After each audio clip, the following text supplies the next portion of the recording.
everyone, what is going on? This is Steve Rozenberg with High Stakes with Steve Rozenberg.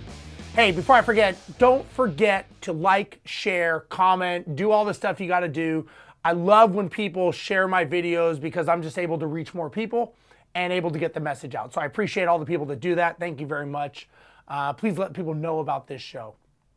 Today I want to talk about is how do airline pilots handle emergencies, right? Many of you follow me, you know that I'm an airline pilot. I fly a Boeing 777, which is 777 aircraft. And I do it all over the world. I've been an airline pilot for 25 years, actually 26 now.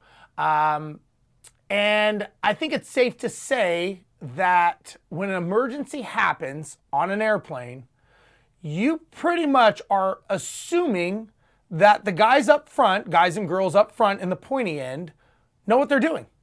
That we are going to do the right thing and our lives are in your hands, right? I'm sorry, your lives are in our hands.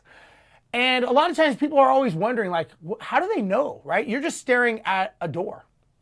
Now, I use this analogy when I talk on stage a lot, and I always tell people, you know, when you go to fly on an airplane, you get on board, and once you embark on the plane, you turn right. You go down, you buckle up, you sit in your seat, not a care in the world. No worries on what's going to happen, right? You're more worried if you're going to be on time than if you're going to live that day. You know what you never do? You never turn left. Do you know what's left? Left is where we sit. Left is where the pilots sit. You don't know me. You've never met me, but you trust me. You trust me with your life. As a matter of fact, you trust me with your life and maybe your family's lives. Why? Why do you trust me so much when you've never met me? You've probably got people who work in your business that you probably say that you trust, but if they start messing up, you're going to start questioning them, and you're going to start maybe nudging them, maybe jumping in and helping them out, right? Because it's your business and you're the one who's in charge.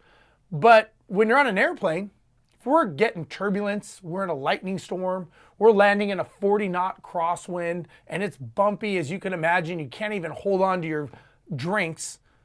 You've never gone up front to the cockpit and told us, hey, Steve, I think I got this today. You're having a hard day. I'm going to go ahead and take over. Never done that. But yet in your business, you do that all the time. So I want to talk about emergencies, right? Let's say you're flying home and you look out your window and you see that a big bowl of flames is going on and that engine is now on fire. So now you're going, okay, what is going on? Now, what would you do if all of a sudden that door came flying open and those two pilots are sitting there screaming at each other as to whose fault it is? One guy's saying it's not his fault because he was running late. The other guy's saying, well, he had to drop off his kid. He didn't get time to check that engine.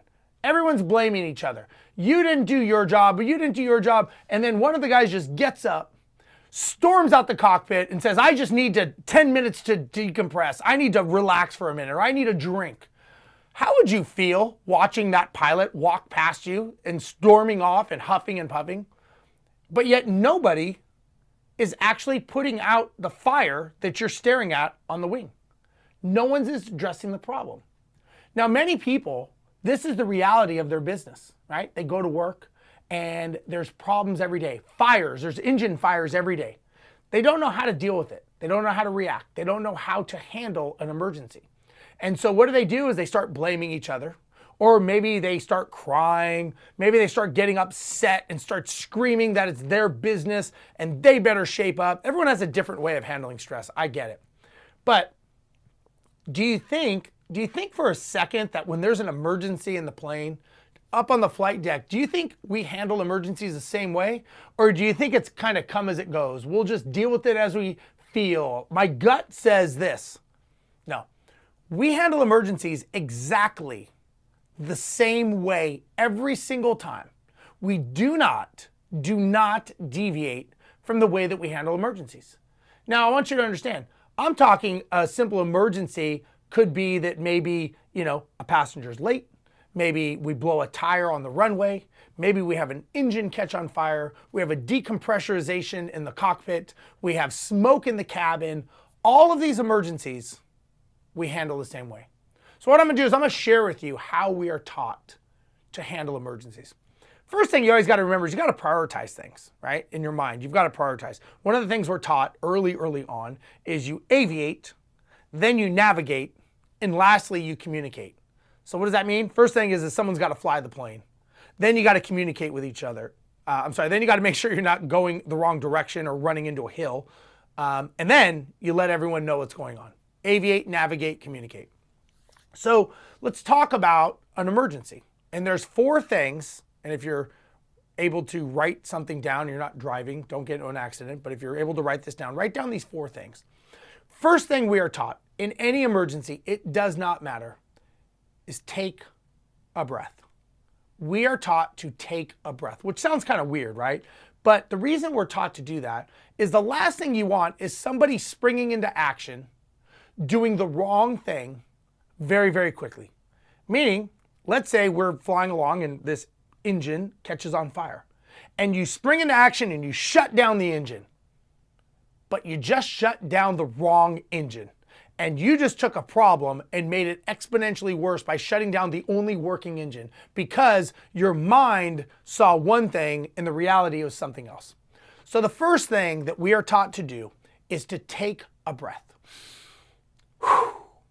Assess the situation, okay? That's the first thing. We've got to decide what is going on.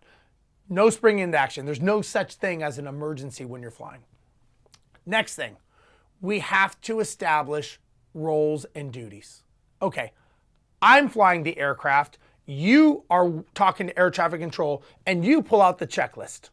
Establish roles and duties. We don't all want to fly the airplane. We don't all want to pull out the checklist, and we don't all want to be communicating. Why? Because that's happened in the past, and nobody focuses on flying the plane, and it runs itself right into a hill from something real small like a landing gear light bulb not working, and 3 pilots ran a perfectly good aircraft right into the ground in the Everglades because they were so focused on a light bulb that nobody was actually flying the plane. So the first thing we do is we take a breath. Next thing we do is we establish roles and duties. I'm flying the aircraft, you're running a checklist, you're talking to ATC. Next thing we do is we have to identify the actual problem. Okay, this is very important. So now we look and we say, okay, I'm seeing the left engine on fire. Do we all agree that the left engine is on fire?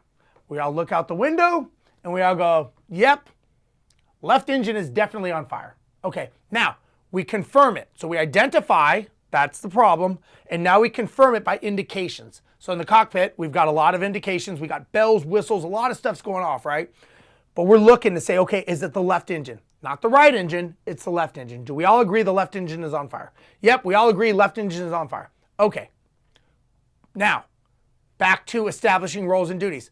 I am still flying the aircraft. You pull out the left engine failure checklist. You get a hold of air traffic control, get us a place to land that has fire and rescue and have them roll the trucks. You talk to the passengers in the back and let the flight attendants know what's going on. Everyone is working, right? And what we're doing now is we're working towards a solution, right? Now we're all working to a solution. First thing is take a breath. Second thing, establish roles and duties. Third is identify and confirm what the problem is. And last, work to a solution, right? 4 things. The challenge is many people, they focus on the problem. Look, we know the engine's on fire. Could someone have messed up? Maybe, I don't know. Is that the time to have the conversation? Absolutely not. We're not going to talk about the engine on fire at 35,000 feet over the Pacific Ocean with 300 people on board to blame the mechanics or maintenance or the fueler didn't fuel us. Look, I'd rather have a conversation on the ground than be talked about at my wake. So we fly the plane, always fly the aircraft, always understand there's going to be plenty of time to have these discussions down the road. Right now, our responsibility is the safety of the passengers, our safety to live and make sure that we get the outcome. Again, so many people do not understand the value of utilizing a team, right? A lot of times when there's an emergency, many people want to do it all. They don't communicate what they're doing to everyone else, so no one knows. And sometimes it's counterproductive because no one really knows what that person's doing. It's like, oh, there's Larry again. He's running down the street on his own. Unfortunately, Larry's running the wrong way.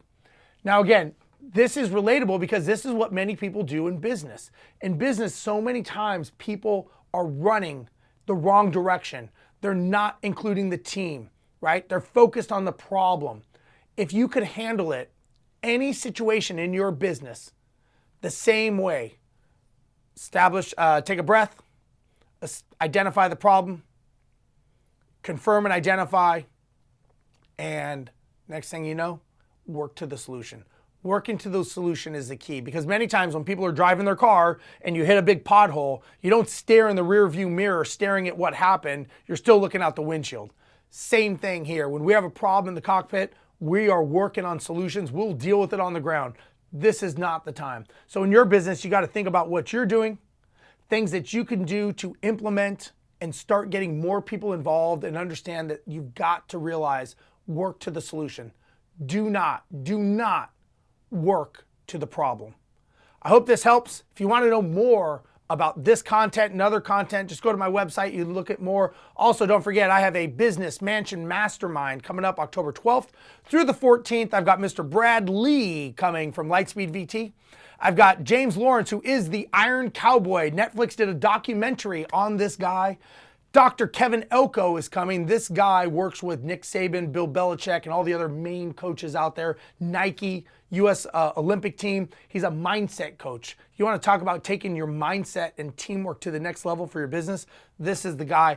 And my very good friend Errol Allen, who is a systems and procedures expert. He showed us how to run, grow, and scale our company to take it exponentially to the next level. So if you want to know more about that, just click on the link in my bio. You can learn about coming to Houston at my Business Manager Mastermind, meeting these people. Very small, very select group are going to be admitted, and you could be one of them. So click on the link.